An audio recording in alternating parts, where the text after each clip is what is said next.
Bora passar nessa prova do Detran? Eu tô aqui para te ajudar. Eu vou te mostrar agora, se liga, uma prova real completinha com 30 questões. Essa prova foi feita por uma aluna aqui do canal essa semana. Sabendo o que vai cair na prova, o que você tem que responder, concorda que você passa de primeira, passa direto sem gastar dinheiro com taxinha de reteste? Meu nome é Sidney, esse é o canal Sim, Passei. E faz o seguinte, antes do vídeo começar, já senta o dedo, se inscreve aí, porque eu trago conteúdo novo todo santo dia. A primeira pergunta dessa prova é essa, dá uma olhada. Concluímos que um condutor demonstra ter civilidade e educação quando percebemos que ele faz o quê? Quando ele joga apenas coisas pequenas na via, nunca as grandes. Se ele jogar as grandes, ele é um Zé Ruela, e se ele jogar as pequenas, ele é bom cidadão? Não. Qualquer coisa que ele joga na via, mostra que é Zé Ruela. B de bola. Somente reage com brutalidade quando o outro o atrapalha? Ô galera, às vezes acontece de uma pessoa te atrapalhar, é porque naquele dia ela não tá bem. Ela é uma pessoa bacana, às vezes um bom marido, uma excelente esposa, às vezes um excelente pai, uma excelente mãe. Naquele dia a pessoa não tá legal. Não é sempre que a pessoa tá te atrapalhando, que ela tá com maldade querendo seu mal, não. Então você não pode, me atrapalhou, pode ser bruto porque me atrapalhou. Totalmente errado isso aí. Vai marcar esse trem não, que essa é a pior das respostas, hein?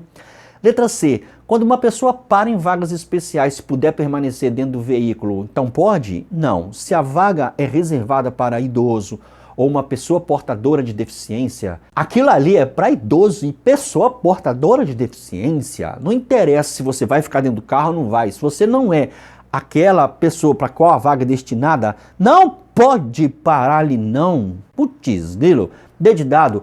Quando você conhece e aplica as leis de trânsito e é tolerante com os demais. Fácil demais, pode marcar, vai por mim. A melhoria do convívio social no trânsito deve ser uma meta para todo condutor. Para a melhoria dessa convivência, letra A está falando que devemos evitar revidar atitudes grosseiras. Sim, correto. Isso aqui melhora o convívio social no trânsito. B de bola está falando que devemos evitar dirigir em momentos de irritação. Correto. Letra C. Devemos evitar situações que gerem riscos aos demais. Isso melhora o convívio social no trânsito? Melhora. Todas as alternativas estão corretas. São fontes de poluição sonora veicular. Pessoal, não passa batido por essa palavra sonora aqui não, tá? A poluição tem que ser sonora. Então, letra A, bateria com vazamento. E emite barulho o vazamento de bateria? Claro que não. Combustível adulterado, que barulho que isso produz? Carcaça de pneu usado, qual o barulho que isso produz? Agora, escapamento aberto, esses malucos que passam com essas motos, nossa, quando acelera, dói até a alma de tanto barulho. Isso é uma poluição sonora veicular. D de dado, fácil demais essa aqui, desde que você não passe batido pela palavra sonora quando estiver lendo. Em caso de sinistro de trânsito ocorrido numa noite chuvosa, qual a distância correta para o início de uma sinalização numa via urbana coletora? 40 metros, 60 metros, 80 metros ou 10 metros? Para você responder de forma correta essa pergunta, você tem que prestar atenção em duas coisas na questão. Primeiro, está dizendo que a via é coletora, isso aqui é muito importante. E segundo, está chovendo. Essas duas informações são essenciais para você acertar essa questão. Por quê? Porque quando você vai fazer uma sinalização de um sinistro de trânsito, que é acidente de trânsito, você toma como base a velocidade máxima da via. Aqui não está falando que a via é coletora. Em vias coletoras, a velocidade máxima é 40 km por hora. Porém, olha só, está chovendo. Sempre que estiver chovendo, tiver de noite, sob chuva, neblina ou cerração, sob neblina ou cerração, porque chuva já falou, você pega essa velocidade máxima como referência e multiplica por 2. Então, se aqui, para sinalizar numa via coletora, você contaria 40 metros, tá chovendo, tem neblina, cerração ou tá de noite, você dobra, ou seja, 40 vezes 2, 80. 80 metros, letra C, para acertar essa pergunta, porque tá falando que tá chovendo. Se não tivesse chovendo, a resposta seria a letra A. Vocês entenderam? Noite, chuva, neblina ou cerração, pega a velocidade máxima da via e multiplica por 2. Não está de noite, não está chovendo, não tem neblina, não tem cerração, pega a velocidade máxima da via e toma isso como referência para responder. Nessa pergunta, letra C, porque está chovendo. Vamos para a próxima pergunta? Nunca se deve acender um isqueiro ou um fósforo num local de sinistro de trânsito. Por quê? Porque, obviamente, pode provocar um incêndio ou explosões. Para iluminar um local de acidente, prefira o quê? Se liga só na letra A. Acendeu a fogueira. Então, não risque um isqueiro ou fósforo. Não acenda isqueiro ou fósforo. Só uma fogueira. Prefira a luz da lua. E se não tiver luz, estiver chovendo, vai fazer o quê? Luz de ré do automóvel pode até ser usada, mas se você tem o farol do carro, que é muito mais potente, para que usar a luz de ré? Para acertar essa pergunta, marca AC. Integrante do sistema elétrico veicular, fusível, é peça essencial para proteger vários equipamentos de um veículo. Sim. Sabemos que uma das causas que pode fazer um fusível queimar é o quê? Letra A, pessoal. A corrente no circuito ultrapassou a amperagem adequada. Deixa eu te explicar. Quando você tem um equipamento eletrônico ou elétrico de um veículo, há aqui, entre a fonte elétrica e esse equipamento, a fonte de fornecimento elétrico e esse equipamento, um fusível. Quando você tem uma sobrecarga nesse circuito, o fusível queima primeiro, evitando com que essa sobrecarga atinja o equipamento e queime o equipamento. Porque às vezes o equipamento custa 1.000 conto, o fusível custa 15 real, entendeu? Então o fusível queima, porque é mais baratinho trocar 15 conto do que 1.000 conto, não é não?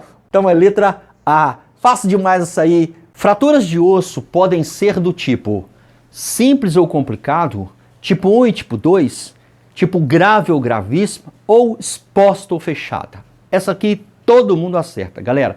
É fratura exposta ou aberta, ou fratura fechada. Congestionamento é considerado condição adversa de quê? De motorista? Não, pessoal. Uma condição adversa de motorista, por exemplo, é sono, cansaço, estresse, fadiga. Anote isso aí. B de bola.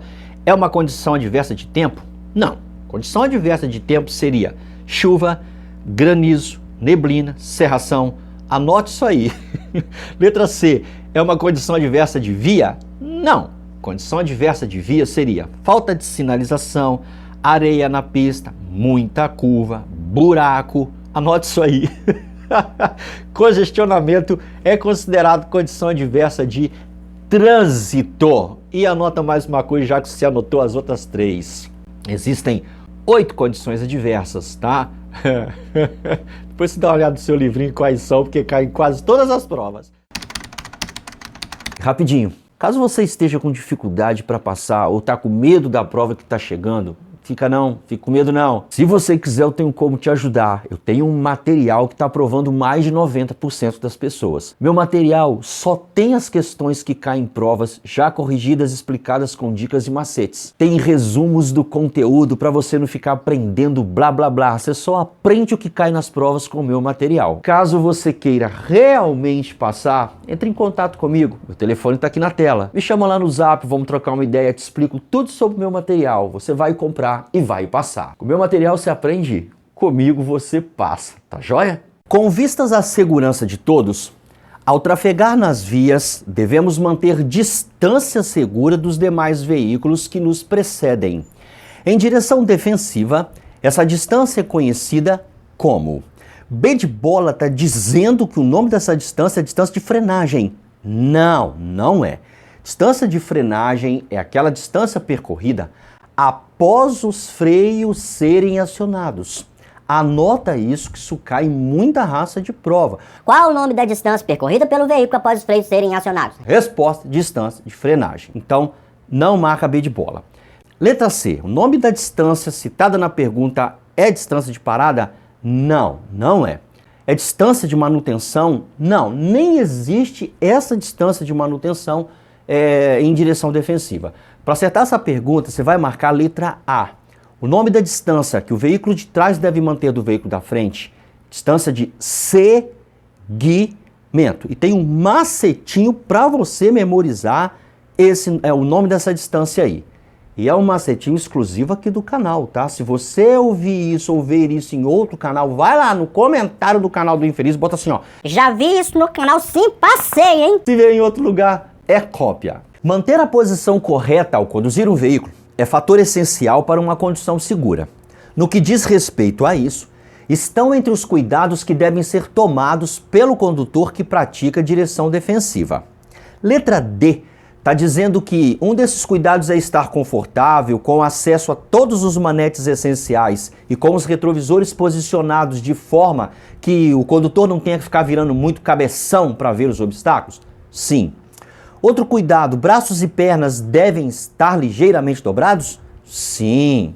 Mais um, corpo encostado no banco, com um ângulo aproximado de 90 graus e o encosto de cabeça à altura dos olhos? Correto.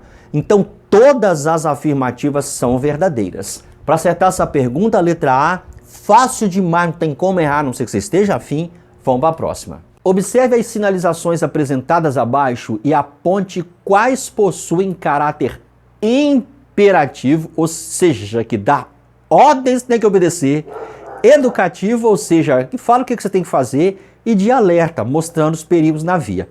Nessa ordem, quais são essas placas? Vamos lá, pessoal. Essa aqui é uma placa imperativa, estacionamento regulamentado. Essa aqui é educativa. Tá te falando aí, maluco, obedeça a sinalização, fazendo um favorzinho, viu? E essa aqui é de alerta. O nome dessa placa é confluência à esquerda. Então, nessa ordem, está na placa 3, 4, 5. Letra C, essa que você vai marcar, beleza? Trafegando numa rodovia com muitas curvas e pouca sinalização, o condutor está sujeito a que condição adversa? Condição adversa do veículo? Condição adversa de veículo, pessoal, seria pneu careca, farol queimado, limpador de para-brisa defeituoso. Não é isso que a pergunta está falando, não. O condutor estaria sujeito à condição adversa do condutor? Condição adversa do condutor, por exemplo, seria sono, irritação, cansaço, estresse. Não é isso que a pergunta está falando, não. Seria condição adversa de trânsito? Seria se a pergunta se referisse, por exemplo, a fluxo intenso na via, trânsito congestionado? Mas não é isso que a pergunta está falando. A pergunta se refere expressamente a curvas e pouca sinalização da via, na via. Então isso é uma condição adversa de via. A função desse componente é transformar o deslocamento proveniente do sobe e desce dos pistões em movimento de rotação. Em outras palavras, é ele que transmite a energia gerada pelo propulsor para a transmissão, que a distribui para as rodas motrizes do veículo. Cruz, credo que trem enrolado. Estamos falando do quê? Só porque está enrolado, vamos corrigir esse trem de baixo para cima, galera. Da vela de ignição? Não. Porque vela de ignição, é isso aqui que você está vendo agora, ela gera centelha para inflamar o combustível misturado com ar. É do alternador? Alternador é esse trenzinho que você está vendo aí. O alternador, ele fornece energia para o veículo quando o motor está em funcionamento e recarrega a bateria de quebra. É da embreagem? Não, a embreagem serve para basicamente trocar marchas, né? E faz outras coisas mais importantes também, mas não vem ao caso aqui.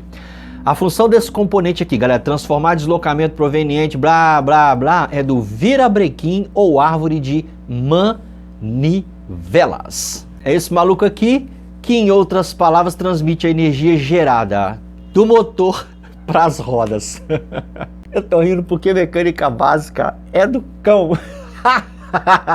Só não é do cão para quem trabalha no ramo, né? Quem trabalha em oficina, quem é dono de uma oficina, quem é mecânico de automóvel. Para ele é facinho, mas para os demais simples, meros mortais como nós, é complicado demais, galera. Antes de sair com seu veículo, o condutor deve observar documentos, né? A CNH, a PPD, o CRLV do veículo. Tem que olhar combustível, se tem combustível suficiente para chegar ao destino, senão a pessoa pode ser multada por pane seca. E o funcionamento de equipamentos obrigatórios. Agora tá, a pergunta quer saber quais são esses equipamentos obrigatórios que você tem que verificar antes de sair. Buzina, chave de roda e som automotivo? Buzina sim, chave de roda sim. Agora, som automotivo nunca nas vidas que é equipamento obrigatório. Triângulo de sinalização? Sim. Farol principal? Sim. Agora, alarme anti-furto não é equipamento obrigatório, não. Cinto de segurança? Sim, é obrigatório. Luz de freio? É. Limpador do vidro traseiro? Não. O limpador do vidro dianteiro? Sim. Então, A, B de bola, C de casa estão errados. D de dado para acertar essa pergunta. Step é obrigatório, luz de ré é obrigatório, triângulo de sinalização é obrigatório, isso tem que ser verificado antes de uma viagem, senão você pode tomar multa. Como desvantagem de se fazer rebaixamento da suspensão de um veículo, podemos citar o quê? Letra D, está dizendo que a desvantagem é a perda de potência e dificuldade de subir o morro. Não tem nada a ver uma coisa com a outra não. Quando o veículo está com dificuldade de subir o morro, está sem potência, isso aí é problema nas velas de ignição, né? O problema mais comum é nas velas de ignição. Letra C, o veículo ficar puxando para um dos lados. Normalmente quando o veículo está puxando para um dos lados é falta de alinhamento da direção. Letra B de bola, dificuldade da partida no motor. Dificuldade da partida no motor pode ser ou o motor de arranque está pifando ou é a bateria. Para acertar essa pergunta, você vai marcar a letra A, porque a desvantagem de fazer rebaixamento na suspensão é a redução da segurança, o veículo fica menos seguro, diminui o conforto, né, porque absorve bem menos impacto, aumenta o custo com manutenção, porque esse tipo de alteração aumenta o custo com manutenção, você tem que fazer manutenção na suspensão com mais frequência, e maior dificuldade para revender o veículo. Por quê? Porque não é todo mundo que curte o carro rebaixado e jogado no chão não, galera. Tem gente que acha lindo, must esse tipo de coisa. Tem gente que acha horrível, sinistro, besta pra caramba, acha desconfortável. Então você vai ter apenas uma pequena parcela de pessoas para vender esse veículo, tá bom? Então, para acertar essa pergunta, a letra A, vamos para a próxima. Ofuscamento causado por excesso de luminosidade é uma condição adversa que pode causar acidente. Lógico, a pessoa fica cega temporariamente. São consideradas dicas de segurança para esta condição adversa. Esta condição adversa de luz, tá, galera? Letra A está dizendo que para melhorar a visibilidade, feche os vidros, ligue o ar-condicionado e acione o desembaçador traseiro. Isso você faz sim, mas em dia de chuva. Tá falando na pergunta que tá chovendo? Chover? Não tá. Então tá errado. Você tem que diminuir a velocidade para evitar aquaplanagem. A aquaplanagem é formado com água na pista, galera. Excesso de velocidade, pneu careca. Não tem nada a ver com a pergunta. Isso aí é resposta para outra bagaceira. Letra C. Você tem que evitar passar em alta velocidade sob poça d'água. Também é para outra condição adversa de tempo, é quando estiver chovendo. Letra D, que é a resposta certa.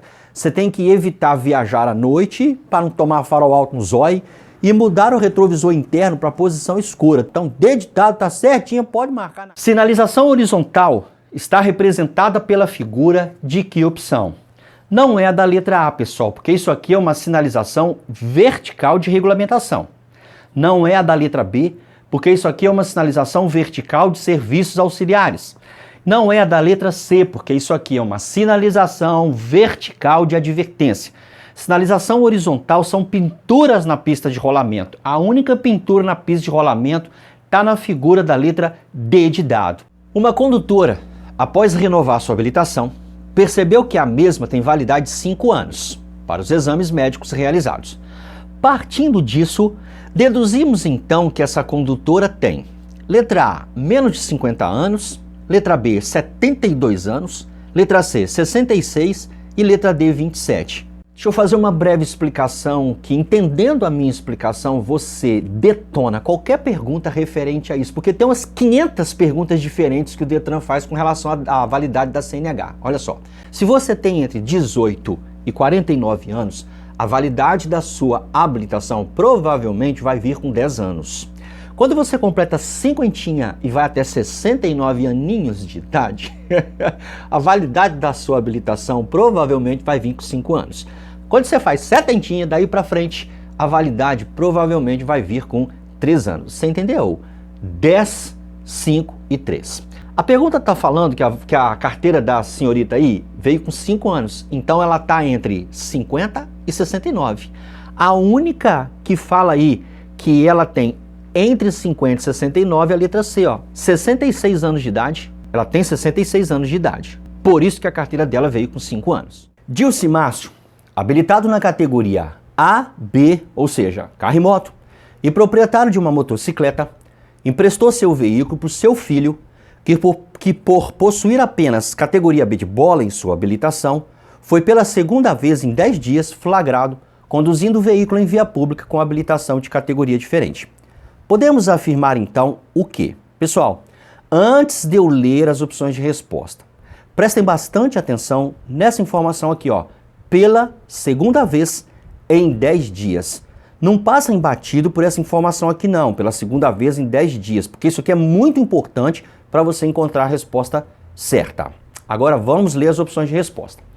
B de bola está dizendo que o Dilci Márcio, ou seja, o proprietário da motocicleta, perderá a categoria A de sua habilitação. Isso não existe. Não existe essa penalidade no Código de Trânsito Brasileiro. Pessoal, não marca B de bola, não.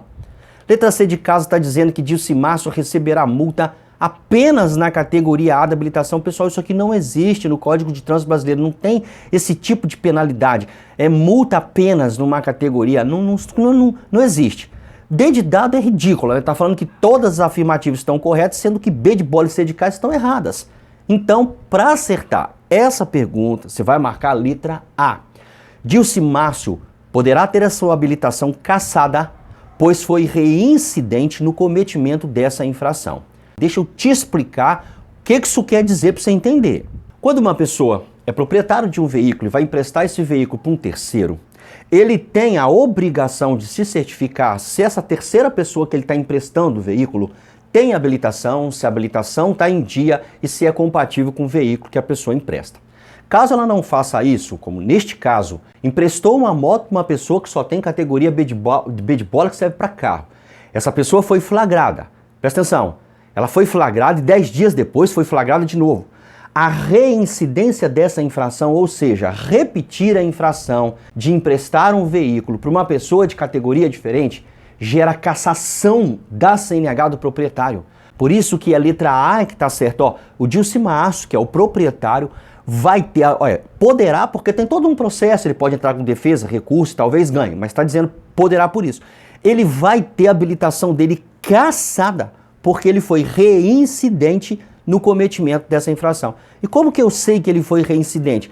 Aqui, galera, eu pedi para vocês prestarem atenção. Segunda vez em 10 dias, ó. Segunda vez é reincidência. Em 10 dias, porque não passou-se um ano.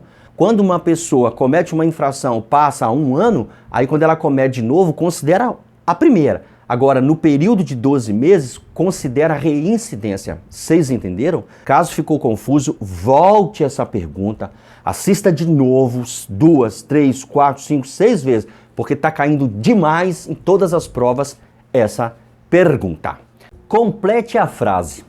Pedestre que desobedece regras e sinalizações de trânsito específicas determinadas no artigo 254 do CTB está cometendo infração de que natureza?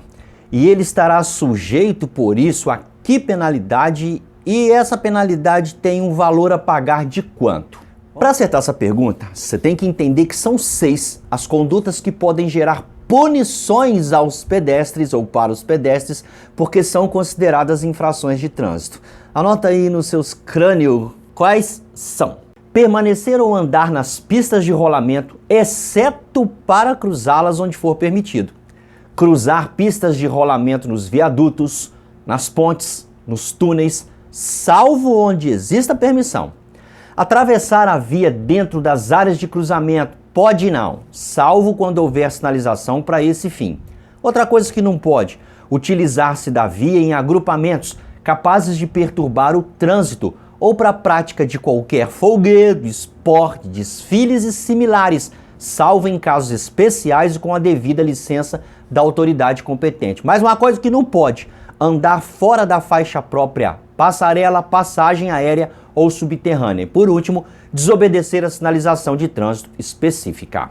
E meu conselhinho para tu é o seguinte, tente fazer o milagre de memorizar essas condutas infracionais. Por quê? Às vezes numa prova aparece uma dessas condutas e pergunta se é infração ou não. Às vezes em outra prova de outra pessoa, em outra região, aparece uma outra conduta. Tenta aí, cara, faz o milagre de memorizar esse trem pra você acertar. Vamos voltar aqui. Com base então no que eu te expliquei, para acertar essa pergunta você vai marcar a letra A. Condutas infracionais realizadas por pedestres são consideradas infrações leves. A punição é multa e o valor a ser pago é de 50% do valor da infração leve. Dirigir veículo utilizando calçado que não se firme nos pés, esse por exemplo, ou que comprometa a utilização dos pedais, pode ocasionar a cassação de uma PPD? Ave Maria, que questão complicada. Vamos lá, vamos analisar. Letra A está dizendo que sim, pode ocasionar a cassação da PPD, pois isso é uma infração grave a qual é proibida para a PPD. Tem dois erros aí, galera. O primeiro erro, dizer que sim, pode ocasionar e não pode. Segundo, falar que a infração grave não é uma infração média. Então, letra A está errada. Letra B de bola está dizendo que sim, pode ocasionar perda da PPD, mentira, pois é uma infração gravíssima. Mentira de novo, porque é uma infração média. Letra C está dizendo que não causa a perda da PPD. Bom, até aqui está certo. Vamos ver depois da vírgula. Pois dirigir de chinelo é permitido e por isso não é infração. Não é permitido não. Então só sobrou dedicado para você marcar. Não vai causar perda da PPD não. Para você tomar cassação de uma PPD, você tem que cometer infração de natureza gravíssima, uma infração de natureza grave ou ser reincidente em média, ou seja, mais de uma média. Uma só é perdoável. Então, neste caso, dirigir com um calçado que não se firma nos pés, a infração é média. Tá falando de uma só. Então, se você tomou a multa por causa disso, você está no precipício para perder a sua PPD. Você está quase se lascando, mas não se lascou ainda não. Então, uma média pode, mais de uma média não. Uma grave não pode, uma gravíssima não pode. Aí você cometeu uma média, então não vai tomar a cassação da PPD, não. Entendeu? Para fazer conversão à direita, o condutor deve se posicionar com antecedência, mais à direita da pista de rolamento, mais à esquerda da pista de rolamento, mais ao centro da pista de rolamento, ou no acostamento. Pessoal, entenda o seguinte, é uma coisa bem simples essa regra de conversão. Você sempre se desloca para o lado que você vai fazer a conversão. A pergunta está dizendo que você vai fazer uma conversão à direita. Então você se posiciona mais à direita da pista de rolamento. Não tem errado, você se posiciona para o lado que você vai fazer a conversão. Simples assim, não tem complicação. Então se você vai fazer a conversão à direita, você se posiciona mais à direita da pista de rolamento. Marca a letra A, não tem como errar esse trem, não. Podemos ver a placa. Junções sucessivas contrárias com a primeira junção à esquerda em que opção? Opção 1 aqui, essa placa 1, não é junção sucessiva. O nome dessa placa é entroncamento oblíquo à direita. Essa placa aqui, da 3, da opção 3, o nome dela é via lateral à direita. A placa 4, o nome dela é confluência à esquerda. Então, a placa junções sucessivas contrárias com a primeira à esquerda está somente na placa 2. Letra C, somente na placa 2. No exemplo demonstrado abaixo, você entende o quê? B de bola está falando que você entende que tem que fazer uma conversão à direita. Pessoal, existe sim uma placa obrigando você a fazer uma conversão à direita e o nome dessa placa é vire à direita. A placa que manda você fazer uma conversão à direita é essa aqui que você está vendo agora. Dá uma comparadinha nas duas aí. Tem alguma coisa a ver? Você pode até falar que tem, mas não tem não. Letra C, que a sinalização está alertando para o perigo de um canteiro central. Galera, placa que alerta é placa de advertência. Ela é amarela. Então não tem nada a ver com essa placa aqui não, cara. Que é via de mão única. A placa que alerta que a via é de mão única é placa de advertência. Essa aqui, ó, mão única. Dá uma comparadinha nas duas, nada a ver não. Então, ó, no exemplo demonstrado abaixo, você entende que é obrigatória a passagem pelo lado indicado na placa. Por quê? Porque o nome dessa placa aqui é passagem obrigatória. Por isso que está falando aqui, obrigatória a passagem. Porque o nome da placa é passagem obrigatória, por isso que é obrigatória a passagem. Quando o infrator cometer simultaneamente duas ou mais infrações, ser-lhe-ão aplicadas cumulativamente as respectivas penalidades. Um exemplo disso seria no caso do... Letra A, está falando que é no caso do condutor transitar sem cinto de segurança em seu veículo. Está errado por quê? Porque, pessoal, se uma pessoa só estiver sem cinto de segurança no veículo, ele vai receber um auto de infração e talvez uma penalidade de multa. Se tiver duas, se tiverem, ô editora que fala, eu não acho que na aula de português não, se dane se eu errei. Se tiver duas pessoas, 3, 4 ou 5 sem cinto, Não tem problema nenhum não, porque é uma infração... não é... Peraí, deixa eu explicar. Não é que não tem problema. Para fins de segurança tem problema sim, senhor e senhora. Estou falando com relação a auto de infração. Não existe diferenciação. Uma sem cinto, duas sem cinto, três sem cinto, quatro sem cinto, cinco sem cinto é apenas um auto de infração de trânsito. Vocês entenderam o negócio? Não tem problema não, né? Não estou falando que não tem problema dar sem cinto, não. Tem problema sim. É porque a infração cometida é uma só. É assim que está lá na lei, galera. Não posso falar nada, eu discordo. Mas marca a letra A, não. Letra B está dizendo que exemplo do que está falando na pergunta é quando você conduz com documento de habilitação vencido. É porque a pessoa tem duas habilitações, aí as duas vão estar vencidas ao mesmo tempo, então ele vai tomar duas multas. Não existe isso não, pessoal. Letra B está errada. Agora veja só, eu quero pular de B para D, que eu tô afim. Tá falando que quando o condutor dirige descalço, pode ser aplicada várias... é o quê? Quando tá descalço de um pé, o pé direito é uma multa e o pé esquerdo é outra? Não! Exemplo do que tá falando na pergunta tá na letra C. O condutor e passageiro, quando eles estão transitando sem capacete de segurança obrigatório em motocicleta, vão ser duas multas com duas suspensões, pessoal. Suspensão duas vezes. A pessoa vai ter que cumprir um período de suspensão pela suspensão aplicada ao condutor. Acabou? Fez o curso, fez a prova, agora toma nas ideias, outra suspensão. Aí você tem que fazer curso de reciclagem, outra prova, por causa da suspensão aplicada para o passageiro também. Isso é um exemplo do que está falando na pergunta.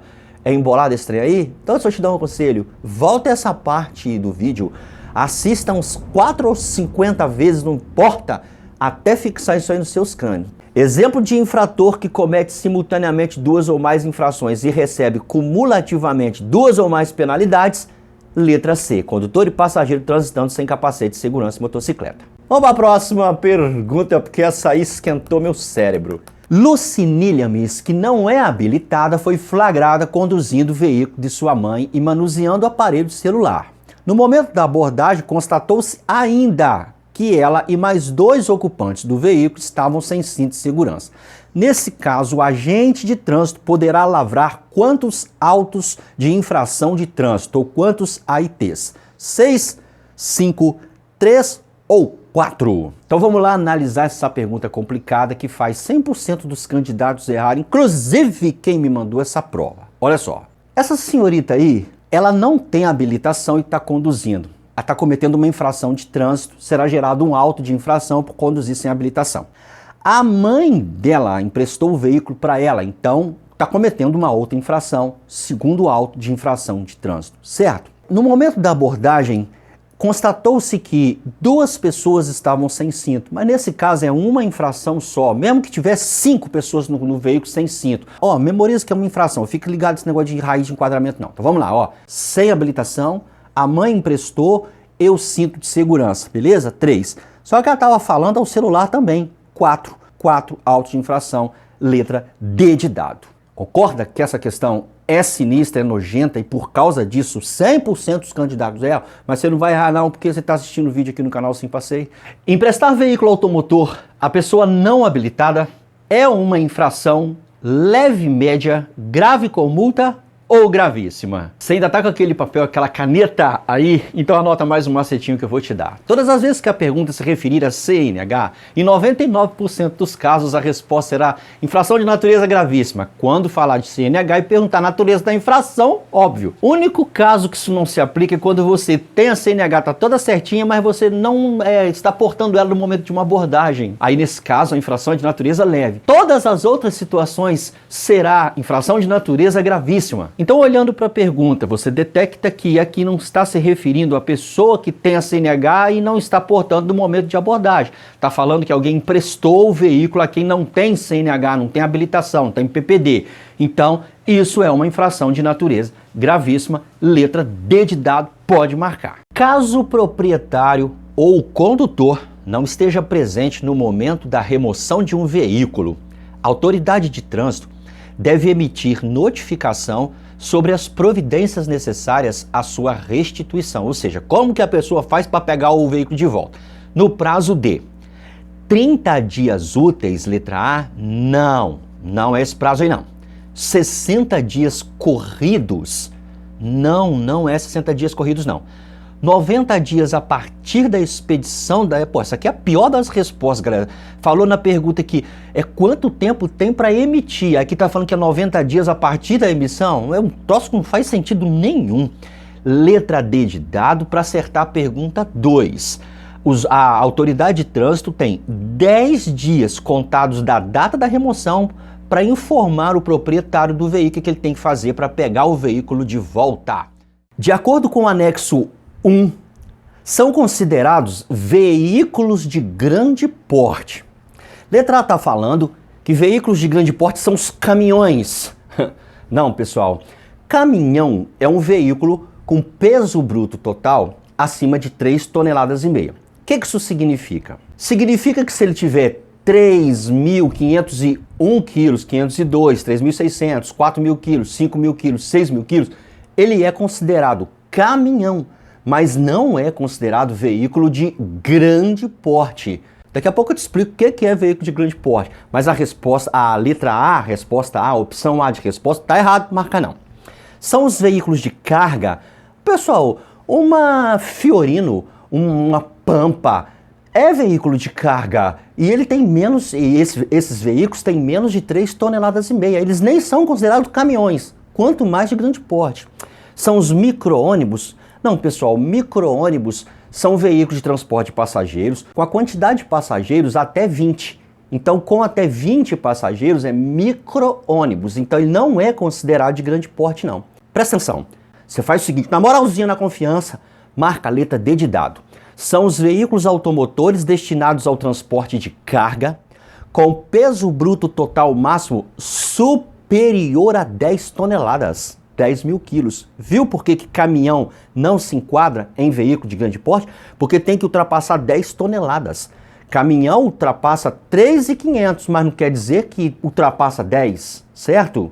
10.000 quilos, né? 3.500 quilos ultrapassa, mas não ultrapassa 10.000 quilos. Você conseguiu entender, eu tenho certeza.